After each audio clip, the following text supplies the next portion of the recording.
Muy bien, queridos hermanos y hermanas, todos vamos a continuar en nuestra exploración y nuestro comentario de esta carta, el capítulo 9, en particular, el pasaje que tenemos hoy, desde empezando en este versículo 6, bien, podríamos llegar casi hasta el 13 si da tiempo, y si no, lo continuaremos. De todos modos, al menos los primeros 5 versículos sí que los tenemos que considerar. Estamos en concreto desde el versículo 6, quiero decir, del versículo 6 hasta el final de este capítulo 9, hasta el final del párrafo, del 6 al 13. Hay un principio en este pasaje, versículo 6, que llama la atención. Cuando dice, el apóstol dice, no que la palabra de Dios haya fallado, porque no todos los descendientes de Israel son Israel. Aquí tenemos un pasaje importante y se debe a que el apóstol Pablo, en vista de lo que él ha dicho anteriormente en esta carta, antes, por ejemplo, acordémonos de los pasajes donde al principio se extiende mucho en reprobar y condenar la conducta del pueblo de Israel, la falsedad, por ejemplo, y la hipocresía de muchos en el pueblo de Israel, aquellos pasajes donde realmente hay una dura reprensión, ¿verdad? Cuando les dice, bueno, tú te llamas judío, te apoyas en la ley, te enorgulleces de Dios, y luego pues viene todo lo que sabemos, recordamos, y pues tú que también te presentas como maestro de los demás y que tienes en la ley la esencia del conocimiento. Bueno, tú que enseñas a otros, no te enseñas a ti mismo, tú que predicas que no se hurtas, etcétera, etcétera. Y entonces hace una gran presentación de la realidad espiritual de quién es verdaderamente pueblo de Dios, en este caso judío, y habla de la circuncisión y de la incircuncisión, y fijaos que en el capítulo 2, 28, ya él dice, pues no es judío el que lo es exteriormente, ni es circuncisión la que aparece exteriormente en la carne. Ya desde ese momento, que era al final del capítulo 2 prácticamente, el apóstol pone el dedo en un asunto muy delicado. ¿Quién es, vamos a decir, creyente? Porque no solamente se trata de los judíos, es que cosas parecidas se dicen luego en otras cartas acerca de las iglesias cristianas ya. Se llama la atención en varios lugares, sobre todo en las cartas a los Corintios, porque el escándalo en la iglesia de Corinto era tan grande y la falsedad de la fe, no era una fe auténtica en muchos, que en esas cartas y otras el apóstol dice, bueno, ya veréis vosotros cómo va la cosa, porque no se puede sostener, no se puede mantener diríamos, la profesión de ser cristiano con una falsa vida, o con una doble vida, o con el engaño o el autoengaño acerca de la fe. O sea que este problema no es ya solo de los judíos, como el apóstol aquí empieza a hacernos ver, sino que es general, es de la Iglesia. No olvidemos que cuando hablamos de la Iglesia universal, de la Iglesia general, estamos incluyendo a Israel. Es el pueblo de Dios. Es el pueblo de Dios como somos nosotros el pueblo de Dios. Bajo un pacto, bajo otro, pero la esencia no cambia porque ellos son el pueblo elegido, el pueblo que Dios ha escogido para realizar sus planes gloriosos.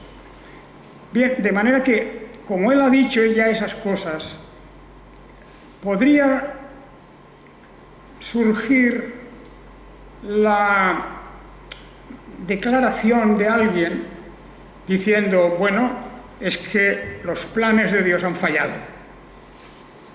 Los planes de Dios han fallado.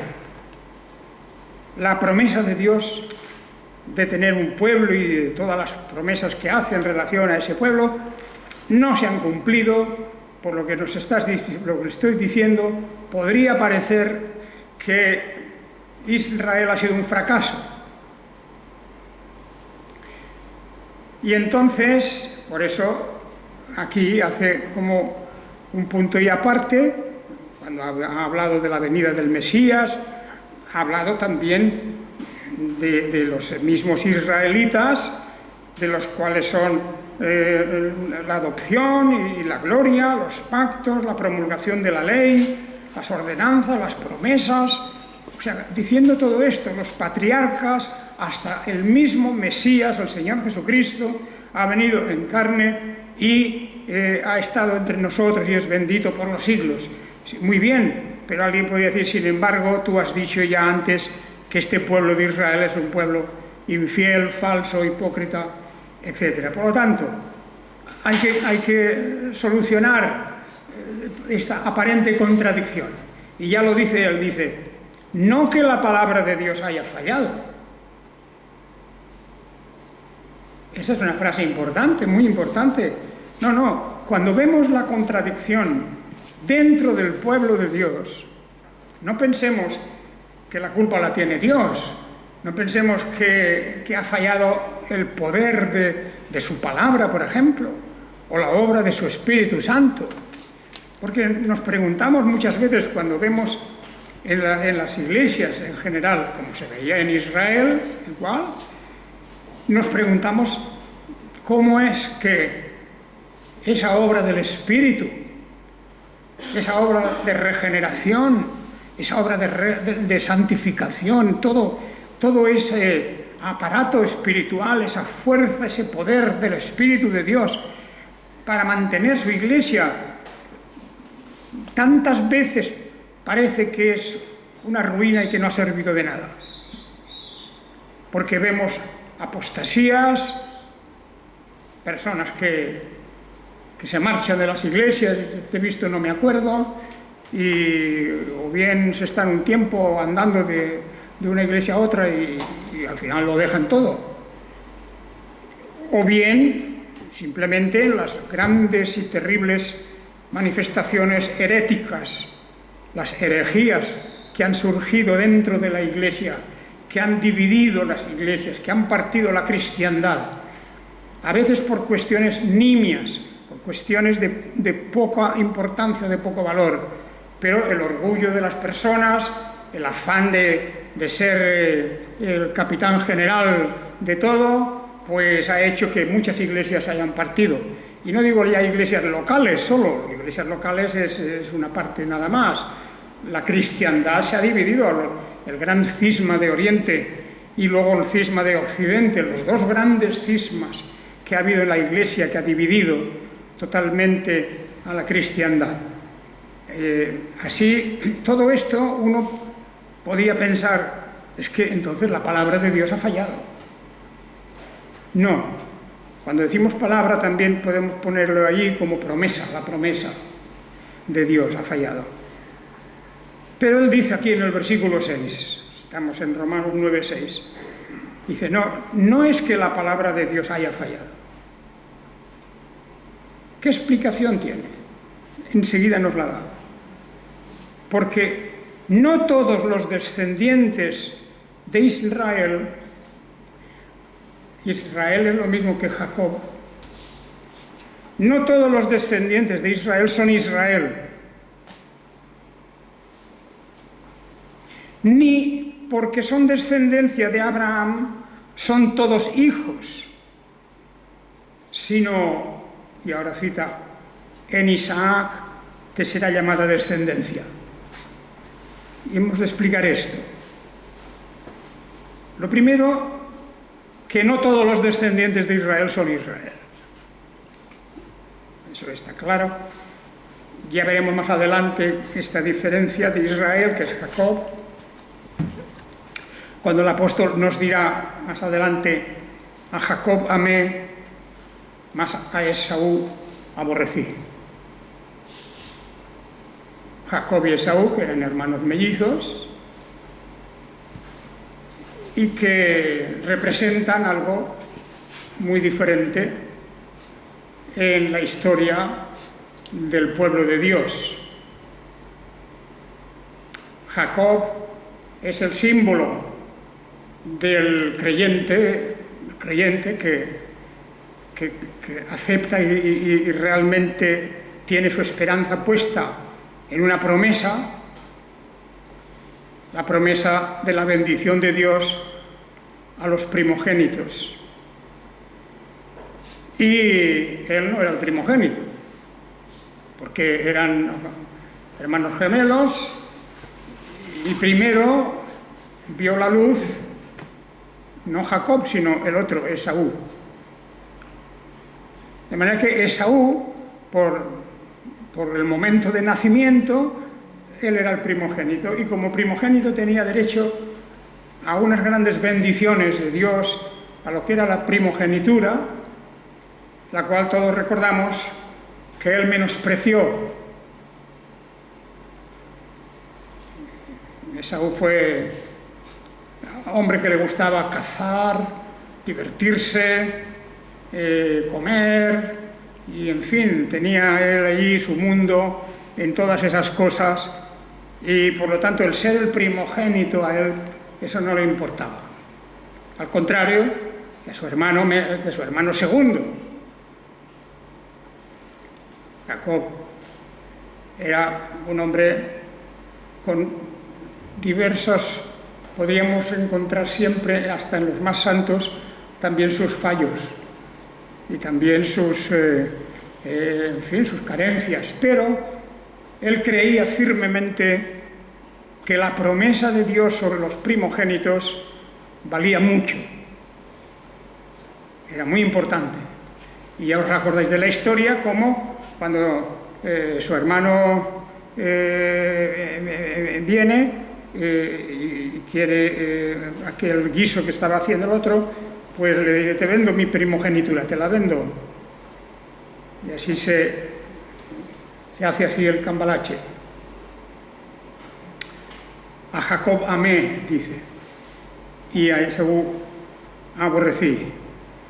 Por eso dice que no todos los descendientes de Israel, o sea, de Jacob, son Israel.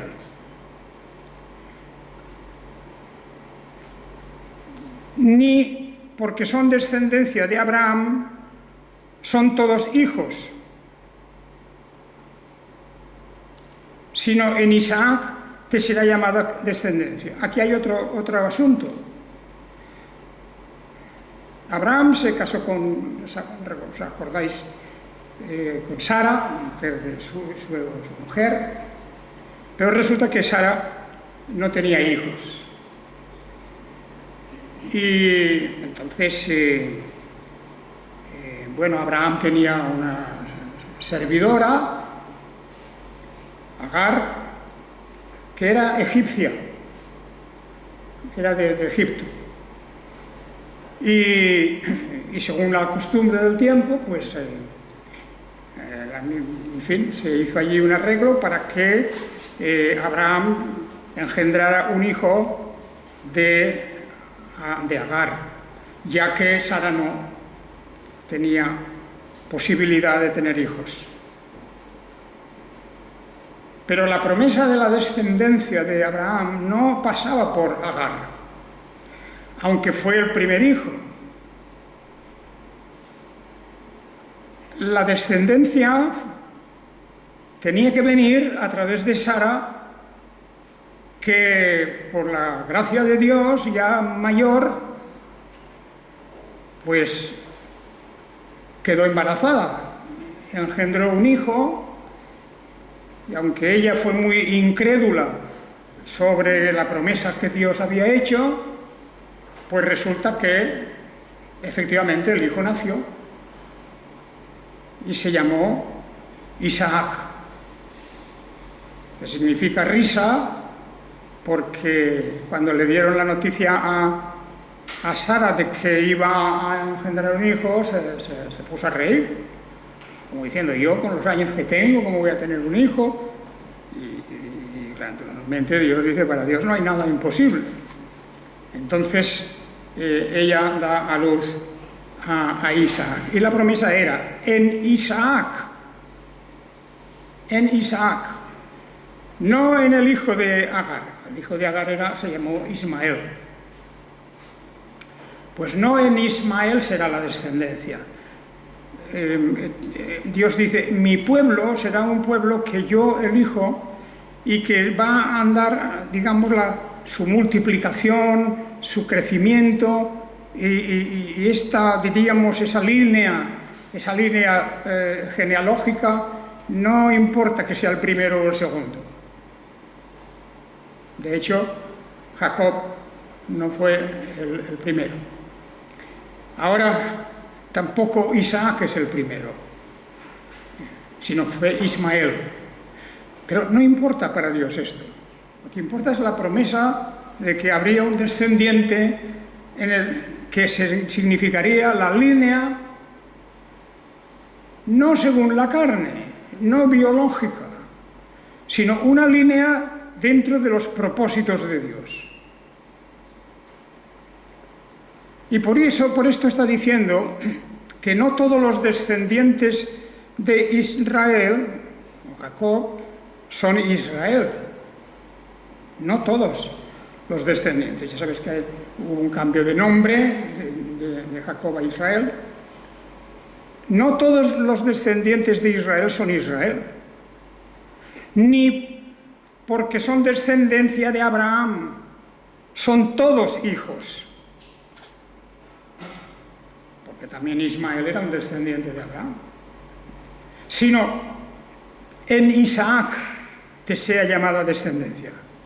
Es decir, dice el versículo 8, es decir, no son los hijos de la carne los que son hijos de Dios, sino que los hijos de la promesa son considerados como descendencia. Importante esto, ¿verdad?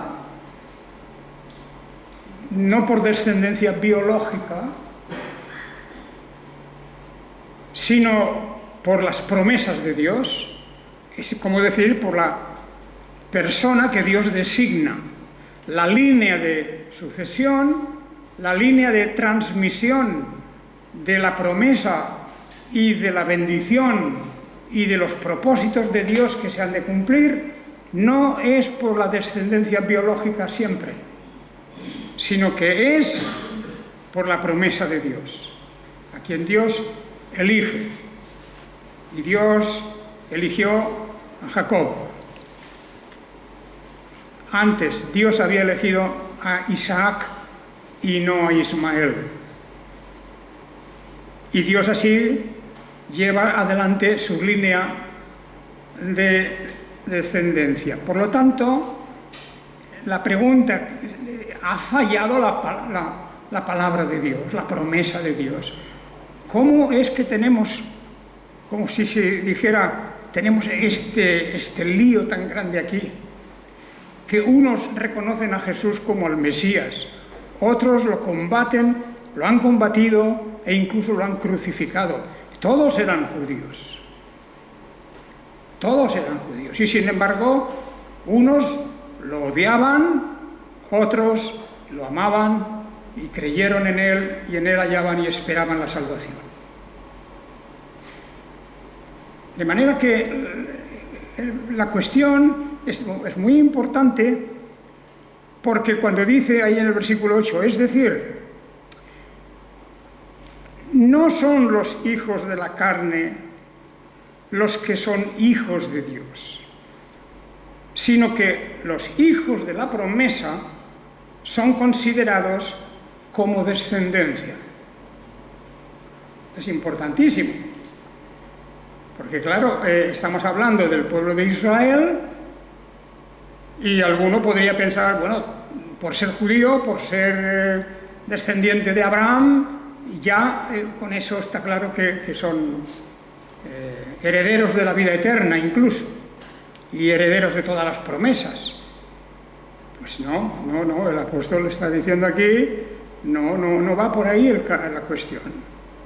Él ya nos ha dicho antes que la justificación de una persona es no por las obras, no por aspectos materiales, ninguno, sino por causa de la fe, del arrepentimiento, de la regeneración que Dios produce en nosotros, sea judío o sea griego o sea de nuestro tiempo, cualquiera, gentil o judío. Ahí es lo que importa, porque, como dice aquí, cita aquí el momento histórico que lo recoge del libro del Génesis, cuando se le hace la palabra de la promesa de que Sara tendrá un hijo.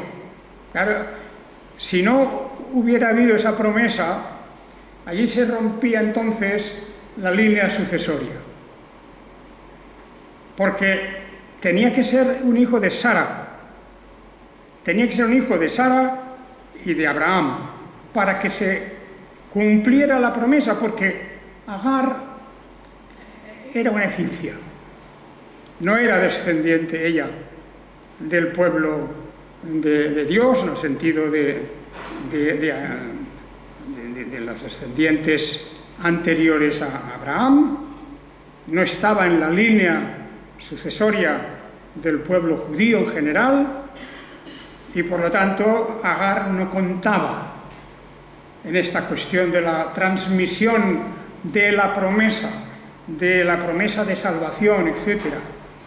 Por cierto que Abraham se portó muy bien, como sabemos. Sara le pinchaba, expulsa a la sierva esta porque tenía celos, porque ella había dado a luz antes a Ismael. Agar tenía un hijo y Sara estaba todavía sin hijos. Y bueno, hubo allí una contención entre las dos mujeres y Abraham no quería expulsar a Agar, le daba pena, nada menos que tirarla hacia el desierto y que allí con su hijo se las arreglara como pudiera. Y bueno, se arregló allí, se hizo un pacto entre ellos, pero efectivamente Agar ya no cuenta más que madre de Ismael, que el cual también funda un pueblo, los ismaelitas, ¿verdad?, de donde viene pues una gran cantidad de lo que es el pueblo árabe de hoy día. Pero esa línea ya queda en vía muerta. Tenía que ser la palabra de la promesa. Por este tiempo vendré y Sara tendrá un hijo.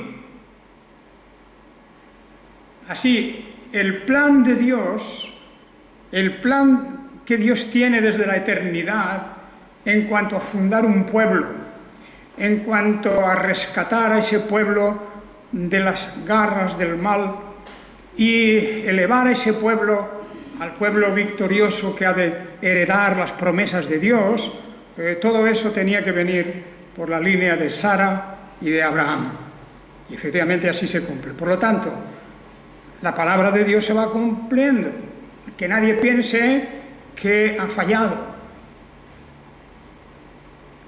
Y no solo esto, sino también al concebir Rebeca de uno, de Isaac, nuestro padre,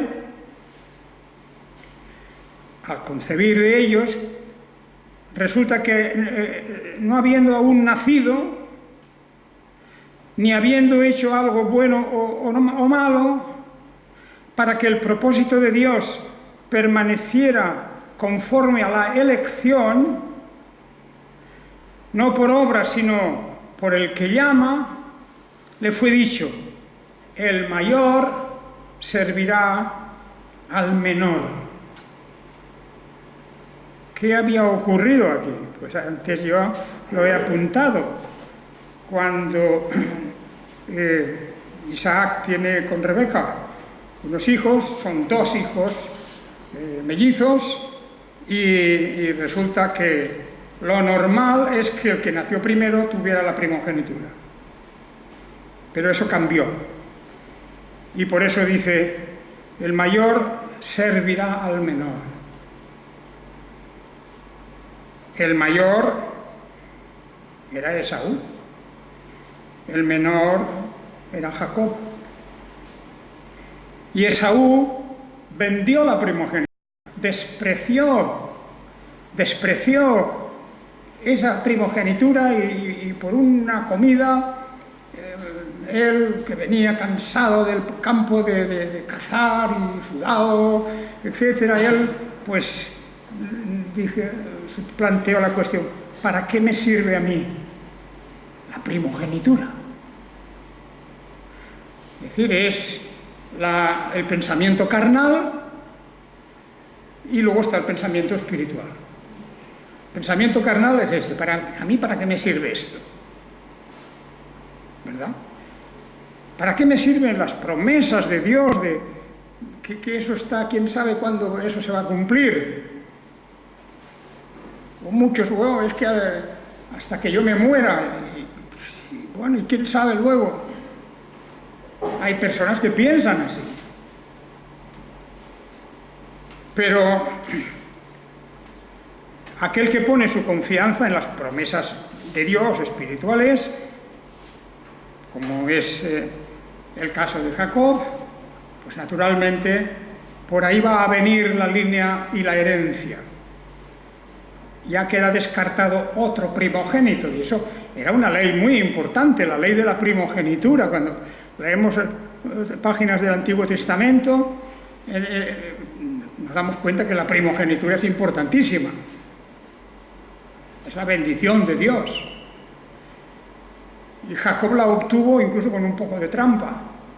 Se aprovechó de la debilidad de su hermano, que quería la comida, que quería aquel famoso plato de lo que sea, ¿verdad? Era un plato con un pimentón rojo que habían puesto allí, y bueno, pues él se comió aquello, se quedó satisfecho y dijo: olvidemos eso de la primogenitura. Jacob no. Él se aferró a que allí había una promesa de Dios, de la bendición que se había hecho primero a Abraham, y que luego ya así se fue cumpliendo. Y entonces se ve el propósito divino, que eso no tiene nada que ver con las obras siquiera, aunque estoy diciendo que Esaú pues era un viva la Virgen, lo diríamos hoy, un viva la vida. Resulta que Jacob tampoco era un santo de esos especiales, no era ningún beato, no.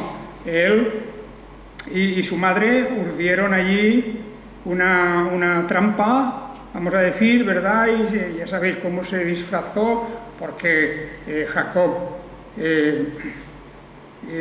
se disfrazó con unas pieles de cabra o cordero o algo así, porque era velludo, él era un hombre de mucho pelo, y se acercó a su padre para pedirle la bendición, pretendiendo que él era Esaú, el primogénito. O sea, engañó al padre, que estaba medio ciego ya y no se enteraba de nada, y lo engañó claramente, pero lo engañó, vamos a decir, no para justificarle, sino porque él creía en la promesa aquella. Dice: mi hermano no quiere saber nada de esa promesa, no cree en estas cosas, yo sí que creo, y ahora voy a pedirle a mi padre la bendición, y me pongo las pieles esas, y cuando mi padre toque, dirá: sí, este es Esaú. No era Esaú. pero lo bendijo. Bendijo a Jacob. Y por lo tanto, lo que se trata aquí es de que el apóstol Pablo está viniendo al tema principal, que es que, aunque aún no habían nacido, ni habían hecho algo bueno o malo, no habían hecho nada. El propósito de Dios es de antes que ellos nacieran, antes de que nacieran, antes de que crecieran y empezaran a comportarse uno bien, otro mal, etc. Antes de todo esto, dice, para que el propósito de Dios permaneciera conforme a la elección,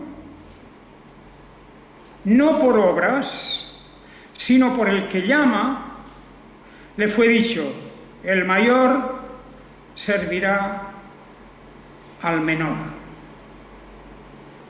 O sea que Dios cambia aquí el orden, porque así es su propósito, así Dios demuestra de que sus normas, sus leyes, Él puede variarlas y cambiarlas. Él puede. Es decir, no, esa ley sobre la primogenitura se rompe aquí. El mayor servirá al menor. Y entonces, aún más fuerte, dice el versículo 13, como está escrito, a Jacob amé, mas a Esaú aborrecí. Uno puede preguntar, ¿cómo es que antes de nacer, cuando aún eso estaba en el pensamiento eterno de Dios, cómo es que dice a Jacob amé, mas a Esaú aborrecí? No por sus obras, porque dice, no habiendo aún nacido, ni habiendo hecho algo bueno o malo, para que el propósito de Dios permaneciera conforme a la elección, no por obras, dice Dios, a uno amé y a otro aborrecí, antes de que nacieran. Alguno pensará, eso es muy injusto.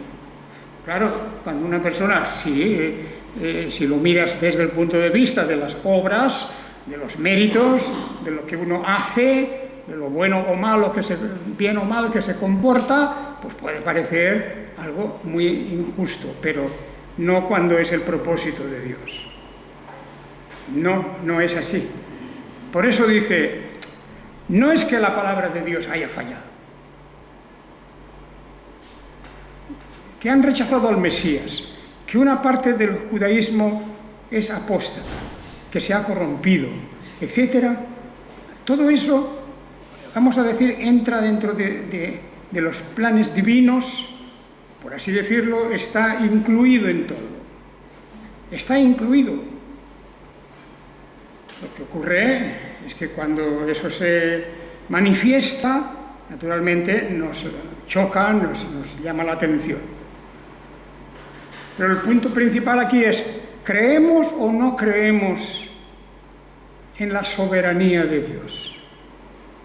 Y en que Dios es justo, a pesar de nuestras opiniones, de nuestra manera de pensar, de la percepción que tenemos de estas cosas. Dios es justo y nadie podrá jamás acusarle de injusticia, pero en el curso del tiempo nosotros solamente vemos y juzgamos aquellas cosas que ya han ocurrido.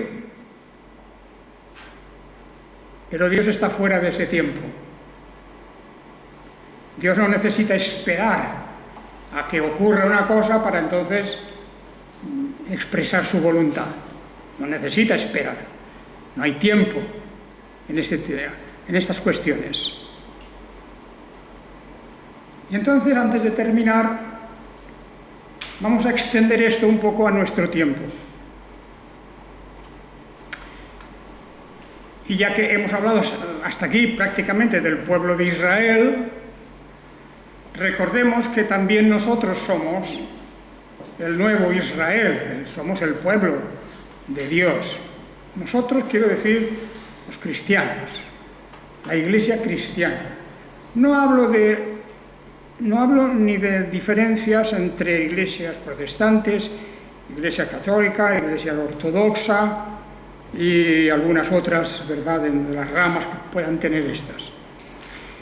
Y digo que no hablo por denominaciones o grupos así, ni por las divisiones que vinieron con los cismas, los grandes cismas, porque claro, nos guste o no nos guste, hay que decir, toda esa gente tiene como artículo primero de su credo, en primer lugar, yo diría el credo entero, el famoso credo apostólico, creo en Dios Padre y en su Hijo, Jesucristo, etcétera, etcétera. El credo es universal. Y todos esos grupos, como digo, incluyendo ortodoxos, incluyendo católicos, incluyendo los 253 grupos o los que sean de protestantes,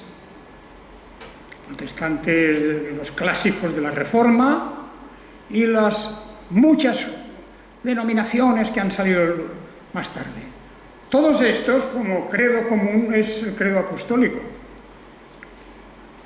Todos estos creen que Jesucristo es Dios. Y todos estos creen que Jesucristo murió por nuestros pecados, crucificado, ahí lo tenemos. Todo eso es lo que podríamos comparar al antiguo Israel, porque en Israel no todos eran iguales. Estaban los apóstatas de los reinos del norte. Estaba Judá y Benjamín, esas tribus, los mismos la de Leví también, esas tres tribus, más o menos siguieron por ahí por su camino, hasta que también tropezaron y cayeron, etc. Y luego, después de muchos siglos, Dios los ha vuelto a levantar y ahí los tenemos de nuevo. ¿Son el pueblo de Dios? Bien, son, pero dice, no todos, cuando especialmente los miramos como individuos, no todos ellos, no todos los descendientes de Israel, o sea, de Jacob, son Israel. No todos. ¿Cómo podríamos decir igual ahora en la iglesia cristiana de nuestros tiempos? No todos. Individualmente. No hablemos de denominaciones. No hablemos, vamos, es algo que me produce verdaderamente sorpresa también porque es una injusticia. Desde el mundo evangélico se dice, es que ese es católico. Y desde el mundo católico se dice, cuidado que eso es protestante. Y están casi siempre señalando a uno u otro. Es un error. Es un error porque, igual que no todos los israelitas eran verdaderamente israelitas, quiere decir que una parte sí que lo eran. No todos, pero una parte sí que lo eran. Y aunque os suene muy extraño, a mí me parece propio de algo fanático el meter en una bolsa a todos los católicos. Eso hay gente que se comporta así, que lo piensa así. Meter en una bolsa a todos los católicos y todos echados al infierno. Claro, porque muchos piensan, es que si no son evangélicos, nada. Y lo que no saben es que hay otra bolsa de evangélicos que no van a entrar en el reino de los cielos. Hay otra bolsa, porque hay mucha falsedad, hay mucha corrupción, hay mucha hipocresía. Eso también está en esas iglesias. Que es que tienen errores de doctrina. Es verdad, tienen errores de doctrina. Me refiero a los católicos, los ortodoxos, errores de doctrina, excepto que creen que Jesucristo es el Hijo de Dios y creen en la divinidad de Jesucristo. Son dos cosas importantísimas. que incluso muchos protestantes de ciertas denominaciones niegan, porque hay iglesias protestantes que no admiten la divinidad real de Jesucristo, ni la Trinidad de la divinidad, de Dios Trino. ¿Y estos qué? ¿Qué pasa? Es que tienen el error de las obras. Bueno, ustedes en el mundo evangélico tienen el error del arminianismo, que son mis obras también, mi voluntad, mi decisión. Y eso también es una herejía. De manera que cuando la visión de lo que es la Iglesia, el pueblo de Dios, incluso el judaísmo, cuando es una visión de ese tipo, entiendo yo que estamos poniéndonos unas medallas que hay que tener mucho cuidado. Ciertamente no hay ninguna denominación, no hay ningún gran grupo de iglesias que pueda decir nosotros somos los herederos. Y nada, eso es cosa propia de las sectas, los testigos de Jehová y toda esta gente. Claro, ellos sí, ellos se arrogan la exclusiva de la salvación. Pero no es así. Porque ya veis, con el pueblo judío, con sus promesas, con todo eso, pues dice, no todos los descendientes de Israel son Israel. No todos los católicos son cristianos verdaderos. No todos los evangélicos son verdaderos cristianos. No todos los ortodoxos son verdaderos cristianos. Y así podríamos decir todo. Porque al final el juicio no lo vamos a hacer nosotros. Y nuestras opiniones serán, bueno, conviene o no conviene, podemos ayudarles, podemos dar testimonio, podemos intentar evangelizar. Primero tenemos que formarnos nosotros mismos. Hay una labor enorme. Y por eso cuando un cristiano, sobre todo en nuestras congregaciones pequeñas, cuando dice, bueno, ¿y yo qué hago? Ya he criticado yo tantas veces esos que dicen, no, es que yo estoy sentado calentando un banco y no hago nada. Digo, no hago nada, pues mira que si hay trabajo. Mira si hay trabajo en todo el campo del mundo alrededor nuestro. Y predicad el Evangelio. Salid fuera, ¿verdad? Pero eso de decir yo tengo que ser una gran persona aquí dentro de la capillita y tal y cual, pues no. Tenemos un gran trabajo de dar testimonio al mundo del verdadero cristianismo. Y ese no está en ninguna denominación, está en la palabra de Dios. Por lo tanto, no todos los descendientes de Israel son Israel. No todos los protestantes son cristianos. No todos los católicos son cristianos. Pues eso es un nombre. Es un nombre. La realidad del nuevo nacimiento, de la transformación de la persona, tiene que venir por la obra del Espíritu Santo. Y así podemos seguir adelante cumpliendo todos esa gran tarea, la gran comisión, id y predicad el Evangelio a toda criatura. Que el Señor os bendiga. Amén.